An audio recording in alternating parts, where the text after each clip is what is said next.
매일 아침 책 읽기로 하루를 시작하는 행복 습관, 미라클 독서입니다.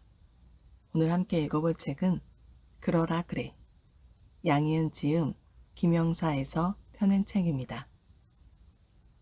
차례, 추천의 말, 프롤로그. 1. 무얼 하며 이 좋은 날들을 보냈나. 2. 사실 노래에 목숨을 걸진 않았다. 3. 어떻게 인생이 쉽기만 할까? 4. 좋아하는 걸 하고 좋아하는 사람을 두고. 5. 나답게 살면 그만이지. 에필로그. 차례는 이렇게 되어 있고요. 프롤로그부터 읽어보도록 하겠습니다. 프롤로그. 우리 집 식구는 내 식구. 친정엄마 92세, 남편 73세, 미미 푸들은 만 14세, 나 70세. 제일 어린 나는 무술이다. 노견 미미는 사람으로 치면 8, 90 웃도는 나이라서 미미 약수발, 엄마 수발, 장 봐서 반찬 만들고 남편 도시락 챙기기가 나의 일이다. 이제는 누가 나 좀 챙겨주면 좋겠지만 그럴 팔자가 아닌가 보다. 글이 한자리에 모아지니 오랜 기억도 살아나 덕분에 잔잔한 추억놀이를 했다. 22년 동안 월간 여성시대에 실린 글이 큰 미천이 되었다. 51년 차 가수라지만 근 1년 넘게 공연을 못하다 보니 언제 노래했던가 쉽게 까마득 보이기만 하다. 다시 노래할 수 있을까? 사람들 앞에 서서 노래 마무리나 할 수 있으려나? 노래 못하는 동안 어쩌면 마음속에서는 진짜 노래를 많이 불렀는지도 모른다. 관객 없이 서너 번의 공연을 하면서 내게 향하는 눈빛들이 얼마나 많은 힘을 보태주었는지 깊이 느꼈다. 공연에 오시는 분들은 그 가수라는 깃발 아래 호감과 응원, 격려를 이미 장착하고 오시는지라 객석의 기운으로 공연을 이끌어간다. 가득 차 있던 관객이 너무 그립다. 그래서 부끄럽지만 노래 대신 책으로 안부를 전한다. 2021년 4월 양희은. 1. 무얼 하며 이 좋은 날들을 보낸다.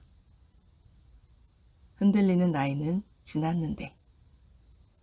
나이 드는 것의 가장 큰 매력은 웬만한 일에도 흔들리지 않는다는 것이다. 어린 날에는 조그만 일에도 심장이 철렁 내려앉았다. 어떻게 살아야 옳은지, 잘 사는 건 무엇인지 도무지 모르겠기에 모든 순간마다 흔들렸다. 내 삶을 지켜보며 그때그때 점수를 매겨주는 선생님이 한 분 계셨으면 싶었다. 잘했네. 이건 틀렸다. 하며 동그라미나 별표를 그려주는 분이 있다면 나날이 얼마나 쉬워졌을까. 그런데 누가 그렇게 해주던가? 사회생활은 이렇게 하는 거라며 가르쳐주는 사람이 아무도 없었다. 내 경우 조직에 속하지 않은 직업이라 더더욱 그랬다. 교복을 벗고 사회인으로 첫 발을 내디드니 세상은 영 딴판이었다. 어떻게든 돈을 벌어야 한다는 비장한 마음으로 무대에 서기 시작했으나 공연장의 지배인이나 웨이터 아저씨를 어떻게 대해야 하는지 알 수 없었다. 그래서 늘 굳은 표정이었다. 무대에 서 있는 나를 향해 누군가가 욕을 하거나 위협을 해도 보호해줄 사람이 아무도 없다는 사실이 너무나 무서웠다. 잔뜩 긴장하여 방어기제로 똘똘 뭉쳐있는 나를 보고 누군가는 잘난 척한다며 비아냥거리기도 했다. 늘 긴장된 상태인데라 희망도 보이지 않았던 나의 20대. 30이 되고 싶었다. 30이면 두 발을 땅에 딱 딛고 버틸 수 있을 것 같았다. 그런데 막상 30이 되어도 달라진 건 없었다. 흔들림은 여전했다. 하지만 10대나 20대와는 다르게 나에 대해 조금은 알 것 같은 기분? 세월만큼 버티고 선 느낌이랄까? 40대가 되니 두렵고 떨리게 했던 것들에 대한 겁이 조금씩 없어졌다. 더 이상 누가 나를 욕하거나 위협할 때 파르르 떠는 새 가슴이 아니었다. 왜? 뭐? 하며 두 눈을 똑바로 뜨고 할 말은 할 수 있게 되었다. 아무 말 안 하고 있으면 더 밟아대는구나.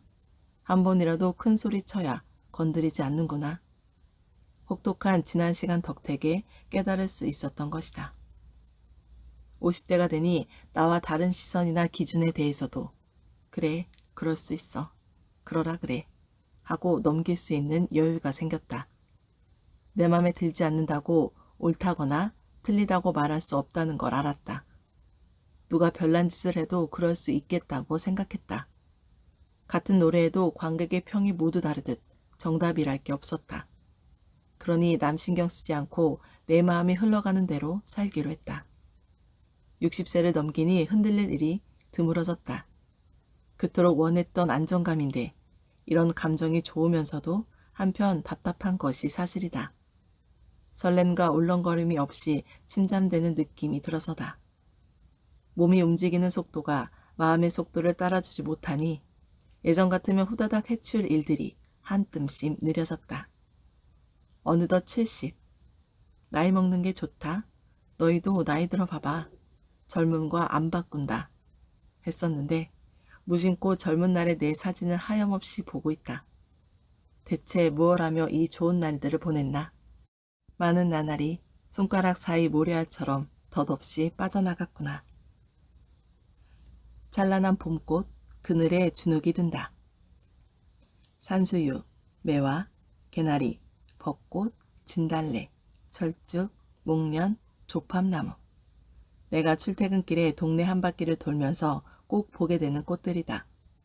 그러나 강아지들과 산책하며 똥을 치우다 보면 눈높이가 땅에 닿게끔 낮아지는데 그 순간 내 눈에 들어오는 작은 꽃은 민들레와 제비꽃이다. 금년엔 이놈들이 제법 무리지어 많이 피었다.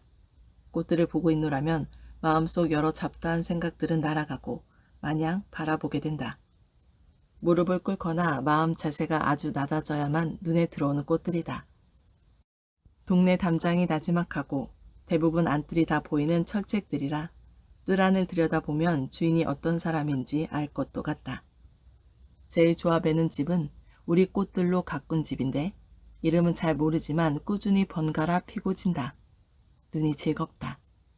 게다가 우리 강아지 2마리는 꽃마다 킁킁대며 꽃향기를 맡는 건지 다른 개의 영역 표시를 알아내는 건지 얼핏 보면 마치 꽃에 코를 묶고 향기를 탐하는 듯하다. 민들레랑 제비꽃이 무리지어 핀 곳은 바로 작년에 병든 가로수 한 그루를 파낸 곳이다. 그리고 그 앞집이 작가 황석영 씨 댁이다. 산책하며 지나가면 가끔 2층 창문을 열고 안부를 물으신다. 나는 그분을 1970년대 초에 처음 뵈었고 이렇게 오가며 가끔 만나곤 한다. 젊음에서 나이듦까지 서로가 서로에게 쭉 기록되어 있는 셈이다. 요즘 찬란한 봄꽃 그늘에 주눅이 든다. 나무 장가지에 연두빛 물이 들고 여리디 여린 잎들이 살겠다고 초록을 향해 아우성 쳐대듯 생명의 가장 찬란한 정점을 목표로 하루하루가 다르다. 한데 나는 예전 같지 않게 아둔하고 느릿느릿하게 찬란한 점점과는 다른 어떤 지점을 향하고 있다. 마치 가을 당품이 든 것 같다. 그래서 이 시기의 정점은 내 몸이 허락하는 한계를 찍는 것. 이것 이상은 무리겠다. 더 넘어가면 체력이 고갈되고 아플지도 몰라. 한계를 인정하며 내려올 일만 남았다. 봄꽃을 닮은 젊은이들은 자기가 젊고 예쁘다는 사실을 알고 있을까? 아마 모를 것이다. 나도 젊은 날에는 몰랐다. 그걸 안다면 젊음이 아니지. 자신이 예쁘고 빛났었다는 것을 알 때쯤 이미 젊음은 떠나고 곁에 없다. 쓸쓸한 내 마음을 위무해 준 건 지난 주말 서산의 버들요시 종택을 찾아갔을 때였다. 어디선가 은은한 향이 바람 곁에 묻어왔다. 향을 따라 뒷곁에 갔더니 엄청난 나팔수선의 바다가 펼쳐져 있었다. 잔잔하고 은은한 수선화 향기를 맡으며 여고 시절을 추억했다. 좋아했던 선생님께 나팔수선을 드리려고 광화문 일대의 꽃집마다 찾아 헤맸던 기억이 새삼스럽다. 1960년대 말엔 프리지아나 나팔수선 구하기가 하늘의 별따기처럼 귀한 일이었다. 저녁 무렵 귀갓길에 정발산 공기도 좋지 하며 차창을 연 순간 벚꽃 향기가 바람에 실려 훅 하고 들어왔다. 그날 하루 동안만 해도 낮에는 수선화, 저녁엔 벚꽃 향기 덕분에 사치 중 최고의 사치를 누렸다. 덕분에 주변의 몇몇 아픈 이들 걱정으로 무거웠던 마음이 조금은 가벼워졌다. 향기가 위로가 된다는 걸 처음으로 알게 되었다. 공감, 또 공감하는 이야기. 지난 한 주 동안 또래들의 모임에 3번이나 갔다. 예순에 겨우 턱을 걸친 이들부터 70을 넘긴 인생의 선배들도 계셨다. 함께 나눈 이야기는 대체로 서너 가지 주제로 나뉜다. 첫 번째 대화. 어르신들의 치매와 요양원에 모시기까지의 힘겨움. 일주일에 서너 번씩 본가에 가서 허리 무릎 다 시원찮은 중늙은이 아들이 구순 넘으신 아버님 목욕시키고 어머님 모시고 장도 보고 이런저런 뒷수발을 드는 얘기를 한다.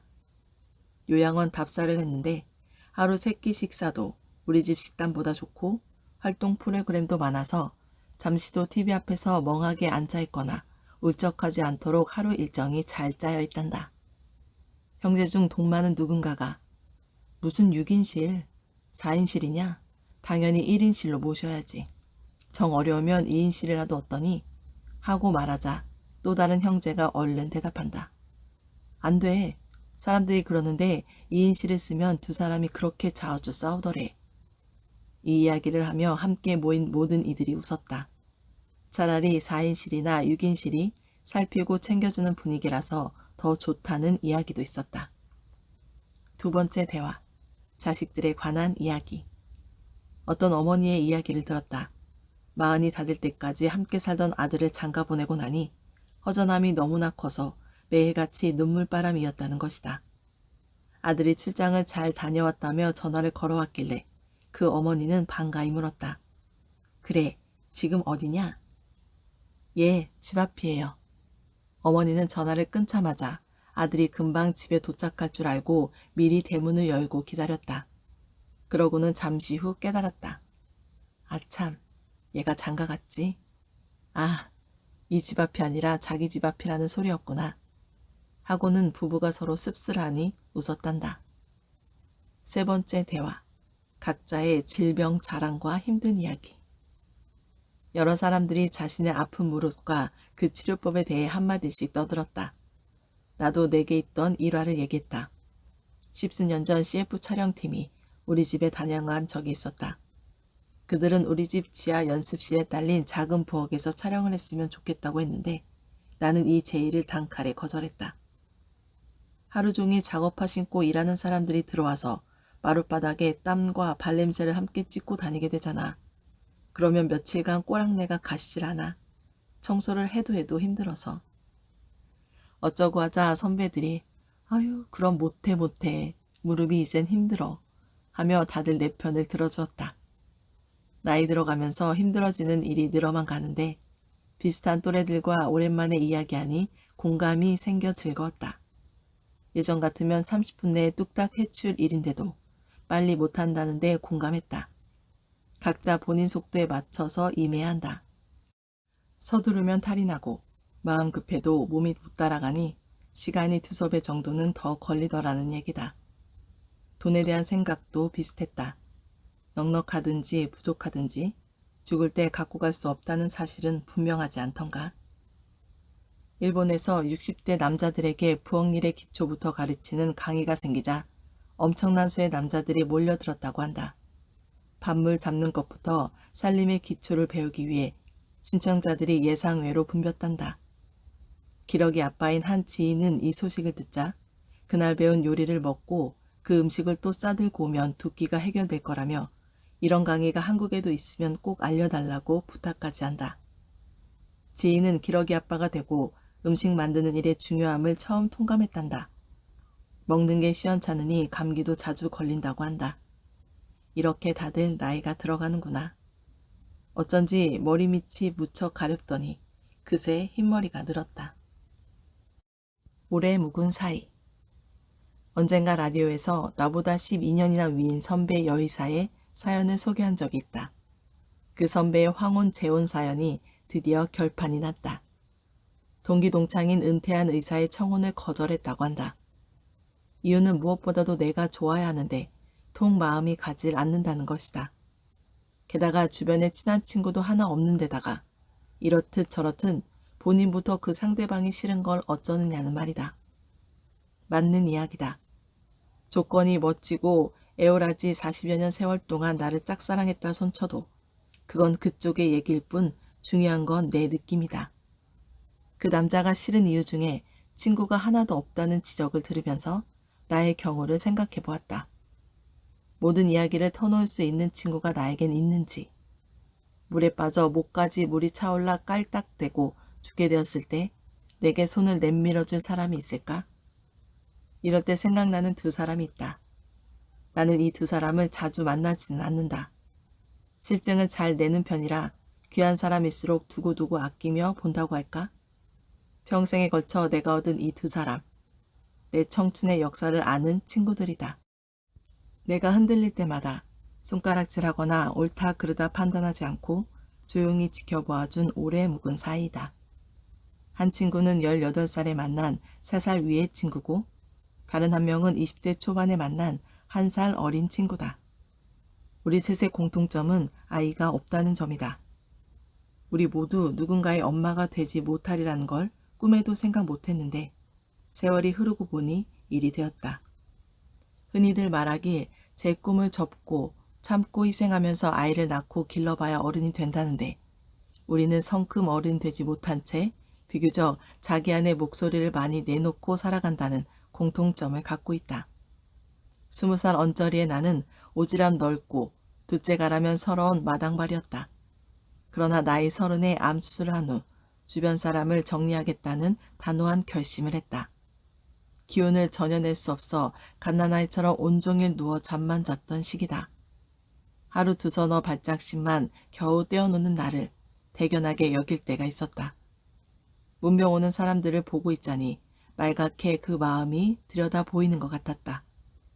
어떤 사람은 자기가 내 입장이 아닌 게 다행스러워 안심하듯 날 위로했다. 나를 보며 눈물까지 흘렸지만 그 마음이 훤히 들여다 보였다. 어떤 사람은 나의 3달 시한부 소식에 자기 건강 챙기러 서둘러 산부인과에 예약하고 암검사를 받기도 했다. 문병을 마치고 돌아가는 사람들의 뒷모습을 보며 알았다. 여러 사람 다 쓸데없다는 것을. 결국 한두 사람이면 족한데 허전하다고 줄줄이 얽힌 실타래처럼 많은 사람들을 가까이 할 필요는 없었다. 사람은 세월이다. 친구 역시 함께 보낸 시간과 소통의 깊이로 헤아려야 한다. 오랫동안 알고 지냈지만 바다 위 반짝이는 윤슬같이 가벼운 대화로 깔깔거릴 수 있는 친구가 있고 알고 지낸 시간은 짧아도 마음속 깊은 얘기를 거리낌 없이 나눌 수 있는 친구도 있다. 모두 나를 양이은답게 만들어주는 소중한 사람들. 더 챙기고 아껴주며 살 작정이다. 동갑내기들의 노년 준비. 미국에 살던 친구가 어느 날 한국에 왔다며 전화를 걸어왔다. 방사선과 의사인 친구는 대학을 수석 졸업한 후 차석으로 졸업한 남자와 결혼해 젊은 날부터 미국에서 자리를 잡았다. 친구와는 중학교 1학년 때부터 친하게 지냈는데 재수 시절 날 붙잡고 밤을 새워 공부하도록 도와주었다. 그리고 지금은 없어졌지만 당시에 국내 최고급 맞춤 와이셔츠 집이었던 명동의 프린스에서 와이셔츠를 2벌이나 맞추어 내게 사주었다. 자신이 아르바이트에서 받은 첫 월급으로 사준 것이다.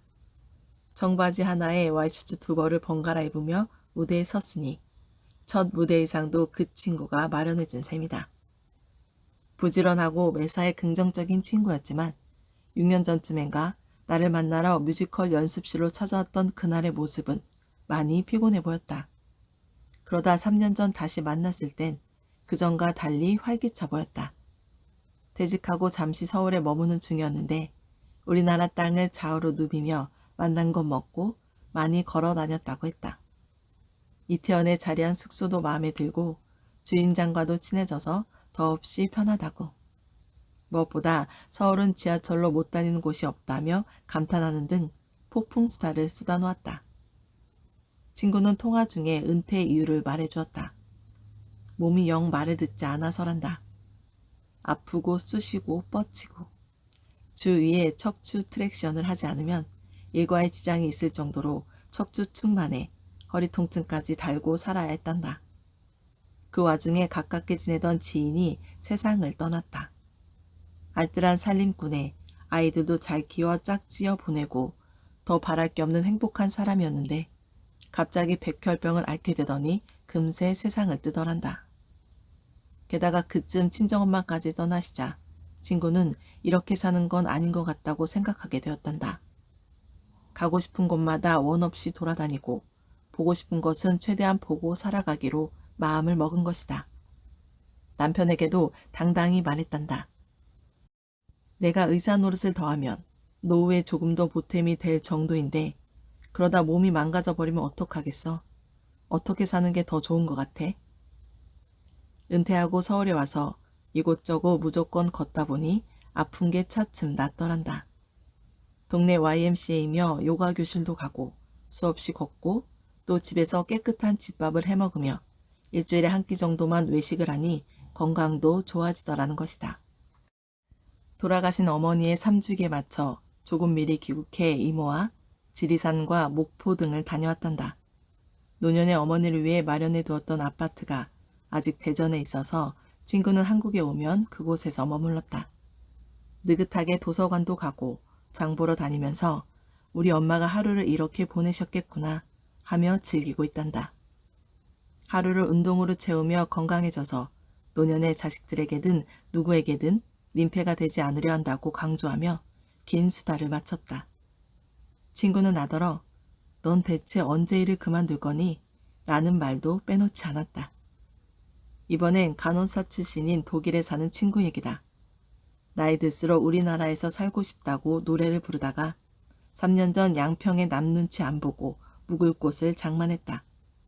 중고차를 구입해 수리해 가면서 여기저기를 누비면서 지냈다. 친구가 살던 독일에 지금 살림 규모가 크고 남편의 취미도 골동품 수집이라 세간살이가 보통 집의 몇십 배는 되었다. 게다가 도심에서 자전거로 15분 거리에 고옥을 사서 몇 년 동안에 걸쳐 그 옛집을 복원했다는 것이다. 그들에다가 각종 먹을 채소들을 경작하고 살았는데 이번에 한국에 온 후 자신이 징그럽게 많이 소유하고 살았다는 것을 톡톡히 반성했노라 말했다. 독일집을 정리하면서 생긴 여러 물건들을 벼룩시장에 가져다가 한 개에 1유로씩 받고 팔았단다. 하루에 400유로나 벌었다는 것이다. 어릴 적 못 살았던 게 한이 되어서 그 많은 물건을 쟁여두고 살았는지 아이들 앞에서 창피했노라 말했다. 여행 가방 하나만 채워와도 이렇게 충분히 사는데 여기서 무엇이 더 필요한가 싶었단다. 하지만 친구는 다시 독일로 돌아가기로 했다. 한국에 돌아왔지만 막상 일자리도 없고 카페나 음식점 등을 운영해 볼까 시도하다가도 물가가 비싸서 다시 독일로 돌아가기로 결정한 것이다. 그 친구네 친정은 딸만 넷이다. 내 친구가 큰딸이고 뒤셋도 루프의 둘째, 셋째, 넷째가 함께 산다. 강변에 자리한 예쁜 집은 잔디밭이 널찍해 김장독을 묻어놓고 늘어지게 김치도 담근다. 하지만 모여 살던 동생들도 나이가 들어 정원 가꾸기도 힘이 들고 애들은 커서 진작 다 떠났고 집도 팔려서 이제는 각자 작은 집을 사서 흩어졌단다. 그 집 딸 넷은 솜씨가 좋아 각자 공평하게 출자해서 축구선수 차두리가 뛰던 레버쿠젠에서 한식당을 운영하기도 했다. 한국에서 누리던 모든 걸 다 털어버리겠다며 물건들을 나누던 친구는 내게 양념을 주었다. 나도 짐을 줄이고 버리기로 결심하느라 잠시 고민이 되었다. 지금까지는 잘 유지되고 있었는데 하긴 음식은 먹어서 없앨 수 있으므로 받아도 좋겠다 싶었다. 묘한 일이다. 52년생 동갑내기들이 각자 노년을 준비하는 이야기들을 들으니 은근히 걱정이 몰려온다. 나만 여전히 일을 붙잡고 있는 건가? 나도 일을 그만두고 노년에 대해 생각만 하지 말고 확실한 결단을 내려야 하지 않을까? 전유성 선배에게 내가 언제까지 라디오 일을 할지가 고민이라고 했더니 대번에 이렇게 말한다. 뭘 몇 살까지 하겠다는 계획을 해. 그냥 해. 단 하나. 나이 든 사람이 방송하면 말투가 꼭 한문 선생님 같아지는데 자꾸 사람을 가르치려고 들면 그땐 그만둬. 아직 그런 투는 안 붙었어. 그럼 계속 하는 거지. 나는 또 질문했다. 방송을 그만두고 노년의 긴 세월 동안 무얼 해야 하느냐는 질문에 전윤성 선배는 대뜸 그냥 살란다. 여행 다녀. 신이 인간을 하찮은 비웃는 빌미가 바로 사람의 계획이라잖아. 계획 세우지 말고 그냥 살아. 선배 덕분에 마음이 한결 가벼워졌다. 나보다 몇 걸음 앞서가는 선배가 계시다는 게 참으로 고맙다. 그깟 스케줄이 뭐라고. 11월은 10월과 12월의 사이에 끼어서 슬쩍 지나가는 듯하다. 가을과 초겨울 사이에서 별 흔적 없이 그렇게 지나간다. 느닷없이 느껴지는 냉기에 몸과 마음도 움츠러든다. 홍옥이 먹고 싶어 먼 데까지 장 보러 가서 20알이나 샀다. 내 친구는 가을이 오면 늘 감을 한 보따리 가지째 꺾어놓고 큰 광주리에 담아 오며 가며 먹는단다. 감뿐만 아니라 홍옥도 그렇게 먹어야 속이 시원하단다. 홍옥 몇 알을 꼭 우적우적 껍질째 씹어 먹어야만 가을을 보낼 수 있단다. 홍옥을 11씩 2보따리로 나눠 담고 그 친구에게 전화했다. 내게 건네주고 싶은데 시내 어디로 좀 나올 수 없겠니? 서울의 동쪽 끝에 사는 친구 집까지 가기엔 시간이 좀 모자랐다. 그랬더니 친구는 단호하게 싫단다. 그럼 내가 갖다 주리? 그것도 싫단다. 예, 넌 바쁘다면서 사람 혼 다 빼놓고 그냥 갈 거 아냐. 그러려면 오지도 마라. 친구는 시간을 같이 나누기에 항상 빠듯하고 쫓기는 만남이 이제는 싫단다. 그럼 내가 홍옥 20알 다 먹는다. 했더니 그래라, 너 혼자 다 먹어. 한다.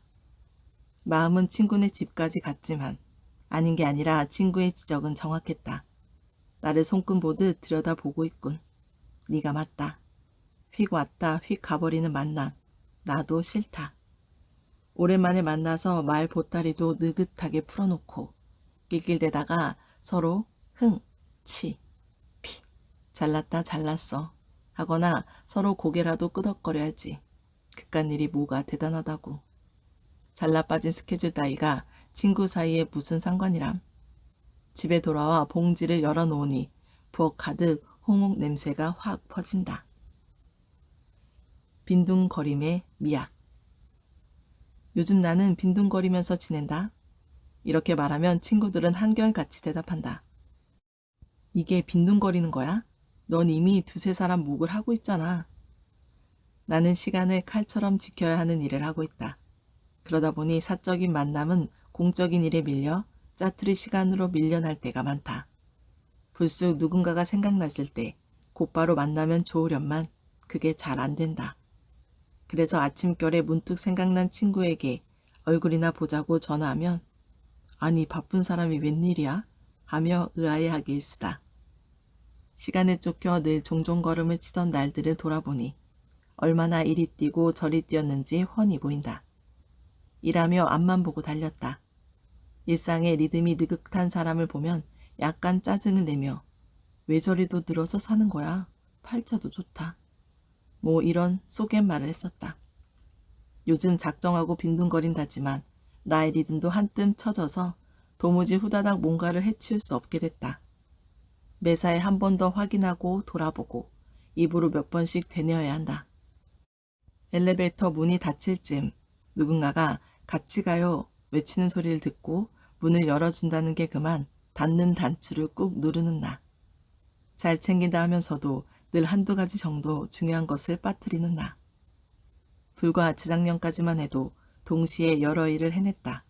돈 찾고 세금 내고 시장 갔다가 반찬 서너 가지 후딱 만들고 운동하고 샤워한 후 미용실에서 머리하고 일하러 가는 길에 빵도 사고 전화할 사람에게 전화하고 꼼꼼히 메모까지 하며 거침없이 해치우던 일들이었는데 요즘은 자꾸 엉킨다. 한 번에 한 가지만 하지 왜 여러 가지를 다 해내려고 했을까? 스텝이 엉키면 2스텝으로 엉킨 발을 풀고 가면 되는데 그동안은 쫓기듯 뛰어다녔다. 멀리서 남의 일 보듯 내가 사는 모습을 보면 무슨 코미디나 풍자극 같을 거다. 엄마도 재작년에 비해 몸의 속도가 팍 떨어지셨다. 걷기, 말하기, 사물에 대한 인지도에서 조금씩 늦는다. 이제 한 번씩 꺾이는 나이가 된 듯이다. 사람의 한평생을 봉우리와 계곡처럼 그래프로 그린다면 아마 나도 여러 차례 꺾여 있을 것이다. 그런 굴절을 겪으면서 나무의 나이테처럼 우리 마음속에도 테두리가 생겨나지 않을까? 느리게 살기를 시도하지 않아도 저절로 느려졌다. 빠른 리듬을 몸과 마음이 따라잡을 수가 없다. 빈둥거리듯 지내면 바쁠 때와는 다른 그림들이 보인다. 다시는 쫓기듯 바쁘게 살고 싶지 않다. 그런데 이걸 알게 될 때면 이미 바쁠 일이 없게 된다는 사실에 허허로운 웃음을 짓게 된다. 세상 일에 요령이나 지혜가 생기고 하는 일이 무엇인지 조금 알만할 때 이미 일은 나를 떠난다. 내가 밀려난다. 그게 요즘 순리다. 노래가 무언지 쬐끔 알만한데 더 이상 노래할 기회가 많지 않다. 그러니 할만할 때 제대로 하려면 건강해야겠지. 즐겁게 내가 좋아하는 일을 하며 건강하게 나이 들어가기. 이것이 꿈이다. 그리고 무슨 일이든 올인해야 한다는 점도 잊지 않아야겠다. 집중해서 전력 투구하기. 이건 역시 건강해야 가능하구나. 모든 것의 결론은 결국 건강이겠다. 오늘 미라클 독서는 여기까지 읽도록 하겠습니다. 오늘도 감사합니다.